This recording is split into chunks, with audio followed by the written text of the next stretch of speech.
Hey, Kronos. My story happened many years ago, when I was 10 years old. Back then, I was always going out with my cousin and my little brother. The three of us were only a few years apart.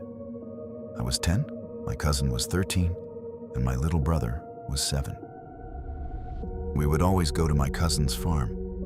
We'd go fishing, play with snakes, hunt tarantulas, and even preserve them as decorations. Whenever we went back home, we liked walking down the hill together. About halfway down, there was a river where we loved swimming. The thing was, if it got too late, there was my grandmother's house at the top of the hill. She lived there alone because my grandfather had died 2 months earlier. At night, the house was completely empty. During the day, my grandmother would go there to feed her animals, but she would leave in the afternoon and go back to town. My mother and my uncles had decided to move her there because the town was about 40 minutes away from the farm. The day everything happened, I remember it very clearly. It was coffee harvest season, so all of my uncles had come to help. Of course, all of my cousins came too, including my cousin Jose. That day, my brother, my cousin and I had planned to spend the night at my grandmother's house. We had even brought a bunch of candy without telling anyone. The day was almost over. It was around 5:10 in the afternoon, and it usually gets dark there around 6:30. I told my mom and dad about our plans, and my cousin told his parents. They didn't have a problem with us staying there, but they gave us one rule. We were not allowed to go to the river that late. Of course, we didn't listen. Around 5:40, after everyone had left, we went down to the river anyway. Our plan was simple. We would stay at the river until it started getting dark, go back to the house, make a small fire, and eat the candy we'd brought. Everything was going exactly as planned, until I got a bad feeling. My cousin and I had something strange in common. Whenever something bad was about to happen, both of our arms would start trembling and our stomachs would twist with this horrible feeling. That had never happened to us before. And suddenly, both of us felt it. So we decided to leave the river early. As we were leaving and walking toward the road that led up to my grandmother's house, I looked back toward the bridge. And that's when I saw him. There was a very tall person standing near the bridge. He looked like he was holding a machete, and he was wearing a wide-brimmed hat. But something was very wrong. I couldn't see his face. He looked like a human-shaped shadow. The moment I saw him, something inside me told me to run. I looked at my cousin. He had seen it too. His face went completely pale. Without saying a word, we started running. The only one who hadn't noticed was my little brother. I grabbed his hand and pulled him along. He kept asking why we were running, but I didn't tell him anything. I just kept running.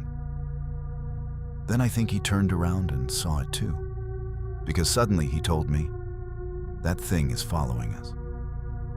After that, I never looked back. We were almost at the house when my little brother became exhausted. He was terrified, but somehow we finally made it. We didn't know if that thing was still following us.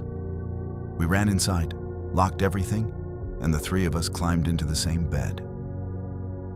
But there was something that bothered me. If that thing had been a normal person, the dogs would have barked. But they didn't. All 4 dogs were hiding underneath the staircase leading to the second floor. They were completely silent, almost as if they were afraid of someone or something. We stayed awake the entire night because we were terrified. Eventually, somehow, we fell asleep. When we woke up at sunrise, we still refused to leave the house. A little later, my uncles arrived. We told them everything that had happened. But then they noticed something. The 4 dogs were missing. They were very loved by our family, so my uncles went outside to look for them. My cousin and I decided to go with them. My little brother stayed behind at the house. We searched around the ravine. That's when we saw large red stains on the ground. It was blood. A little farther down, behind a large rock, we found the 4 dogs. They had been killed in a way that made absolutely no sense. Their bodies were still there, but they had been brutally torn apart. And then I saw something farther away, something that terrified me even more. It was a human body.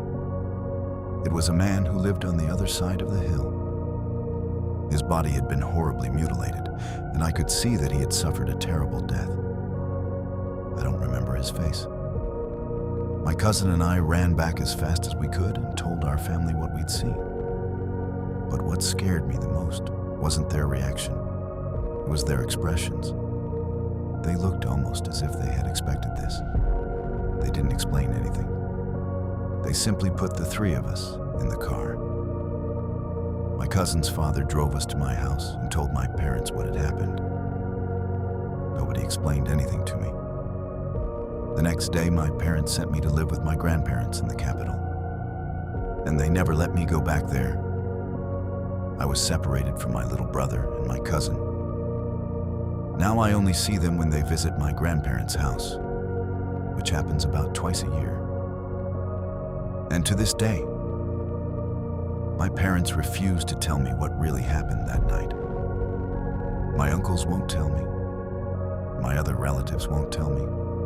Nobody will. All I know is that whatever we saw near that bridge wasn't a person.